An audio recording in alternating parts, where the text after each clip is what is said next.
So guys welcome back on channel wealth invest. So guys इस video में हम Nifty 50, bank Nifty और fin Nifty तीनों के चार्ट को एनालिसिस करेंगे और इसके साथ साथ दो ऐसे स्टॉक भी है जो कि अगले आने वाले हफ्ते में आपको अच्छा परफॉर्म दे सकता है, तो इनको भी हम इस वीडियो में स्टडी करेंगे। तो गाइज वीडियो शुरू करने से पहले एक आपको छोटा सा रिक्वेस्ट है कि अभी तक आपने चैनल को सब्सक्राइब नहीं किया तो प्लीज़ चैनल को सब्सक्राइब कर दीजिएगा और बेल आइकन को भी प्रेस कर दीजिएगा ताकि किसी भी इम्पोर्टेंट नोटिफिकेशन आपसे मिस ना हो जाए। तो गैस हम यहाँ पर आ चुके हैं सीधे निफ्टी 50 के चार्ट के ऊपर और हमने यहाँ पर इंट्राडे यानी कि 15 मिनट की कैंडल को लगाए हुए है।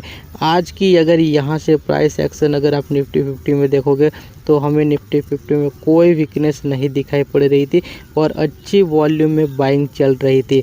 आप अगर कल के दिन की जो क्लोजिंग देखोगे तो यहाँ पर एक रेड कैंडल के साथ यानी कि थोड़ी सी वीकनेस के साथ क्लोजिंग हुई थी, लेकिन आज के दिन जो ओपनिंग हुई थी पहले ही कैंडल हमें बड़ी वाली ग्रीन दिखाई पड़ी और यहाँ पर ट्रेड लेने की एक बेहतरीन अपॉर्चुनिटी थी। अगर आपने यहाँ पर मिस कर दिया है तो बहुत बड़ी अपॉर्चुनिटी को आप मिस कर रहे थे। दूसरी चीज़ यहाँ पर एक ऑब्जर्व करने वाली थी कि ये जो ग्रीन कलर की लाइन है हमारी वो 20 डे एक्सपोनेंशियल मूविंग एवरेज है। मैंने आपको कई बार बताया है कि ये 20 डे एक्सपोनेंशियल मूविंग एवरेज को बैंक निफ्टी हो या निफ्टी 50 हो, ऊपर से नीचे की ओर क्रॉस ओवर करे जैसे यहाँ पर, तो आपको पुट साइड पोजीशन डेफिनेटली बनानी चाहिए। और नीचे से ऊपर की ओर देखिए यहाँ पर जिस तरह से किया था, अगर इस तरह से प्राइस एक्शन आपको दिखाई पड़े तो आपको डेफिनेटली कॉल साइड पोजीशन बनानी चाहिए। अगर आज के दिन आपने नहीं बनाई तो आपने अपॉर्चुनिटी मिस कर दी। इसके बाद आप देखोगे तो इनकी जो क्लोजिंग हुई है डेफिनेटली 18,200 के ऊपर हुई है और मैंने आपको कई बार बताया है कि इस महीने में आपको 18,200 का लेवल एक्सपेक्ट करनी चाहिए और 18,200 का लेवल आ गया है और इनकी जो क्लोजिंग हुई है वो इसके ऊपर हुई है। तो आने वाले टाइम में आपको निफ्टी 50 में एक बड़ा टारगेट की अब एक्सपेक्टेशन रखनी चाहिए। हमारा जो नेक्स्ट हफ्ते में जो टारगेट रहेगा वो 18,500 का रहेगा। अगले आने वाले हफ्ते में आपको निफ्टी 50 18,500 का लेवल डेफिनेटली दिखा सकती है और ये टारगेट आपको एक्सपेक्ट करने चाहिए। और यहाँ से देखिए हम यहाँ से डे कैंडल के ऊपर चले जाते हैं तो हमें ये टारगेट क्लियर कट हमें दिखाई पड़ रहा है। देखिए हम आ गए डे कैंडल, तो यहाँ पर जब इन्होंने पहली बार क्रॉस ओवर किया था ये मूविंग एवरेज ने, तभी हमने बोल दिया था कि निफ्टी 50 में आने वाले टाइम में आपको पॉजिटिव मोमेंटम दिखाई पड़ेगी। यहाँ पर एक दिन मार्केट 2 दिन वीक जरूर रही थी, लेकिन इसके बाद आप देखिए और आज की ये कैंडल बनी है, ये एक बड़ी वॉल्यूम के साथ हमें ग्रीन कैंडल दिखाई पड़ रही है और ये इस कैंडल को बोलते हैं माराबूजू कैंडल। जब भी आपको इस तरह की माराबूजू कैंडल दिखाई पड़ती है, चाहे अप साइड हो या चाहे डाउन साइड हो, तो आपको एक स्ट्रॉन्ग ट्रेंड आपको दिखाई पड़ेगा। तो देखिए ये जो पहला रेजिस्टेंस था इनका यहाँ पर 18,200 का हमने बताया था, इनको डेफिनेटली ब्रेक किया है। अब जो दूसरा यहाँ पर एक रेजिस्टेंस है ये लेवल है डेफिनेटली 18,500 का है। तो हो सकता है कि यहाँ पर 18,500 पे जाने के बाद मार्केट यहाँ से थोड़े टाइम के लिए कंसोलिडेशन कर सकती है, लेकिन आने वाले टाइम में आपको मार्केट बहुत ही जल्द 19,000 का भी लेवल दिखाई पड़ेगा। तो इस इम्पोर्टेंट लेवल को भी आप नोट कर सकते हो। इस हफ्ते में निफ्टी 50 में जो भी गिरावट शुरू में हुई थी ये सारी गिरावट को इन्होंने रिकवर कर लिया है और इनके ऊपर भी मार्केट निकल गई है। अब ये तो हो गई निफ्टी 50 की बात है और अगले हफ्ते में हमें कौन सा ट्रेड लेना चाहिए ये हम कल के एक वीडियो बनाएंगे, इसमें आपको बता देंगे। अब हम यहाँ से बात कर लेते हैं सीधे बैंक निफ्टी की, तो हम चले जाते हैं सीधे बैंक निफ्टी के चार्ट के ऊपर। हम यहाँ पर आ गए सीधे निफ्टी बैंक के चार्ट के ऊपर और हमने यहाँ पर इंट्राडे यानी कि 15 मिनट की कैंडल को लगाए हुआ है। आप बैंक निफ्टी की प्राइस एक्शन को देखोगे तो कल के दिन एक रेड कैंडल के साथ जरूर क्लोजिंग हुई थी, लेकिन आज के दिन इनमें यहाँ से एक थोड़ा सा हमें रिट्रेसमेंट दिखाई पड़ा। तो यहाँ से हमें लगता था कि मार्केट नीचे गिर सकती है, लेकिन मार्केट यहाँ से गिरी नहीं, लेकिन मार्केट में थोड़े टाइम के लिए कंसोलिडेशन जरूर हमें दिखाई पड़ा। लेकिन इसके बाद आप देखोगे तो मार्केट में एक अप ट्रेंड शुरू हो गया था और जो लास्ट में ये बड़ी बड़ी कैंडल भी हमें कुछ दिखाई पड़ी और इस लेवल को अगर आप ऑब्जर्व करोगे तो ये लेवल हमें दिखाई पड़ा exactly 50 day exponential moving average और वहाँ से बैंक निफ्टी ने एक सपोर्ट लेकर ऊपर की ओर बाउंस बैक किया है। और यहाँ पर भी इन्होंने गिरने की थोड़ी कोशिश किया, लेकिन यहाँ पर भी 20 डे एक्सपोनेंशियल मूविंग एवरेज को सपोर्ट बनाकर उन्होंने फिर से ऊपर की ओर एक बाउंस बैक किया है और लास्ट में आप देखोगे तो ये पॉजिटिव मोमेंटम के साथ क्लोजिंग हुई है और ये प्राइस आपको दिखाई पड़ रही है 43,700 के ऊपर।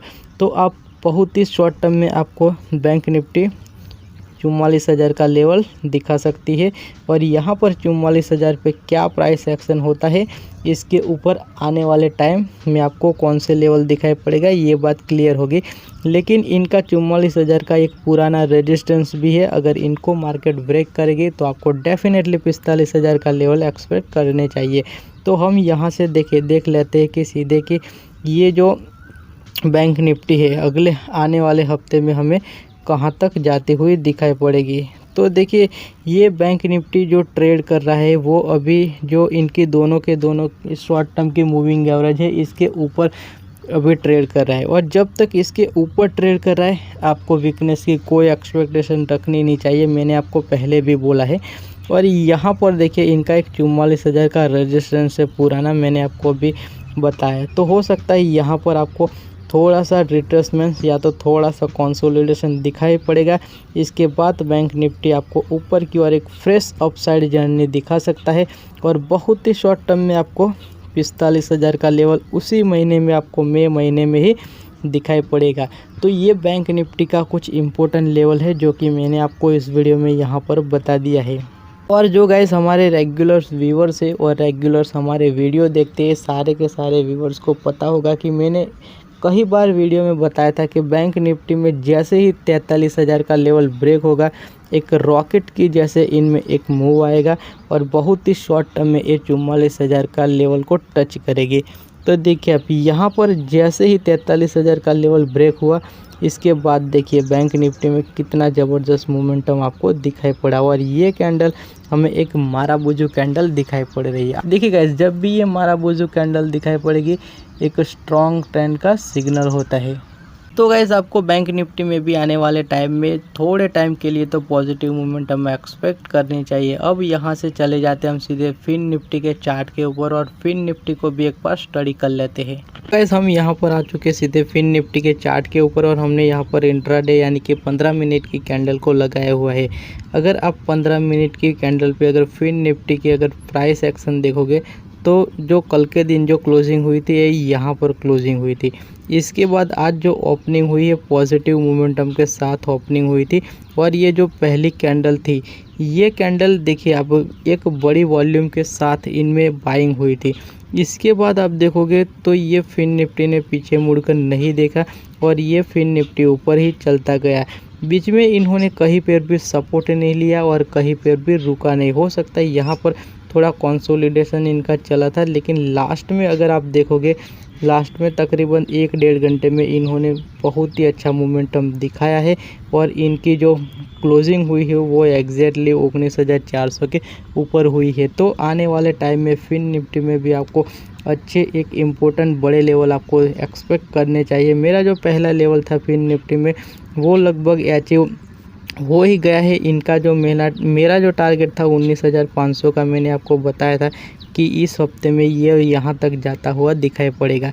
तो ये लेवल तो आ ही गए हैं, अब इसके ऊपर कौन से लेवल हमें दिखाई पड़ेगा ये हम यहाँ से सीधे डे कैंडल के ऊपर देखेंगे तो हमें ज़्यादा समझ में आएंगे।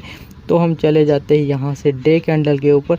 तो डे कैंडल पे देखिए आप ये जितने भी इनके पुराने रेजिस्टेंस है इन्होंने रेजिस्टेंस को ब्रेक कर दिया है और मार्केट देखोगे आप तो अगला इनका जो लेवल हमें जो दिखाई पड़ रहा है ये वो सीधा 20,000 का है, लेकिन यहाँ पर हो सकता है 19,500 के लेवल से आपको थोड़ा सा कंसोलिडेशन दिखाई पड़ेगा।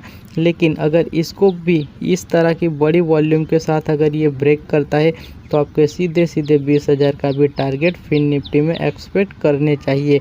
तो मेरा जो अगले हफ्ते आने वाला जो टारगेट है ये फिन निफ्टी में 20,000 का है, लेकिन यहाँ पर एक कंडीशन है, जब ये 19,500 को इस तरह की बड़ी वॉल्यूम से ब्रेक करेगा तो ही आपको 20,000 का टारगेट एक्सपेक्ट करने चाहिए। अदरवाइज़ यहाँ पर थोड़ा कंसोलिडेशन हो सकता है और ये फिन निफ्टी यहाँ पर से थोड़ा नीचे भी आ सकता है। इसके अलावा भी 2 स्टॉक ऐसे हैं जो कि अगले आने वाले हफ्ते में आपको अच्छा परफॉर्म दे सकते हैं। तो गाइस इनमें जो पहला स्टॉक है इनका नाम है जनरल इंश्योरेंस कंपनी। ये स्टॉक को अगर आप ऑब्जर्व करोगे तो ये स्टॉक 2023 के स्टार्टिंग में ट्रेड कर रहा था तकरीबन 200 रुपये के आसपास। वहाँ से गिरकर ये स्टॉक पहुँच गया था यहाँ पर। ये जो लेवल आपको दिखाई पड़ रहा है वो 130 का लेवल है और वहाँ से ये स्टॉक बाउंस करता हुआ आपको यहाँ पर दिखाई पड़ रहा है। और आज के दिन ये जो कैंडल बनी है, आज के दिन ये स्टॉक अगर आप ऑब्जर्व करोगे तो लगभग 18% के आसपास पॉजिटिव दिखाई पड़ रहा था। और एक चीज़ आप यहाँ पर ऑब्जर्व करिए तो यहाँ पर ये जो शॉर्ट टर्म की मूविंग एवरेज है 20 डे एक्सपोनेंशियल मूविंग एवरेज, वो जो 50 डे एक्सपोनेंशियल मूविंग एवरेज है इनको क्रॉस ओवर करके ऊपर की ओर यहाँ से निकल रही है। ये एक आने वाले टाइम में एक बुलिश ट्रेंड का सिग्नल है। तो ये भी स्टॉक आने वाले टाइम में आपको अच्छा परफॉर्म करके दे सकता है। तो आप चाहो तो इनमें डेफिनेटली पोजीशन बना। तो गाइस जो सेकंड नंबर का स्टॉक है इनका नाम है न्यू इंडिया इंश्योरेंस कंपनी। अगर इस कंपनी के स्टॉक की अगर बात करें तो ये जब 2023 का साल स्टार्ट हुआ था इसमें ये स्टॉक यहाँ पर 140 रुपये पे ट्रेड कर रहा था और वहाँ से गिरकर आप देखोगे तो ये स्टॉक यहाँ पर पहुँच गया था, ये वाला लेवल, और ये 90 का लेवल है। तो जो भी स्टॉक में अच्छी खासी करेक्शन होनी थी वो ऑलरेडी हो चुकी है और वहाँ से ये स्टॉक बाउंस करता हुआ हमें दिखाई पड़ रहा है। तो आने वाले टाइम में इसमें भी पॉजिटिव मोमेंटम आपको दिखाई पड़ेगी। पर इस लेवल को अगर आप ऑब्जर्व करोगे, ये आज के दिन प्राइस एक्शन हुआ है, इनको अगर आप देखोगे तो ये तकरीबन 12% के आसपास आज के दिन भी पॉजिटिव था। तो गाइस अगर आप चाहते हो तो इस स्टॉक में भी अपनी पोजीशन बना सकते हो, अदरवाइज़ इनको अपने वॉच लिस्ट में ऐड करके इनको वॉच भी कर सकते हो। तो गाइस इस वीडियो में जो भी इंपॉर्टेंट अपडेट थी मैंने आपको यहाँ पर बता दिया है। अगर वीडियो पसंद आए तो लाइक कर दीजिएगा और चैनल पे नए आए हो तो चैनल को भी सब्सक्राइब कर दीजिएगा। Bye bye fan.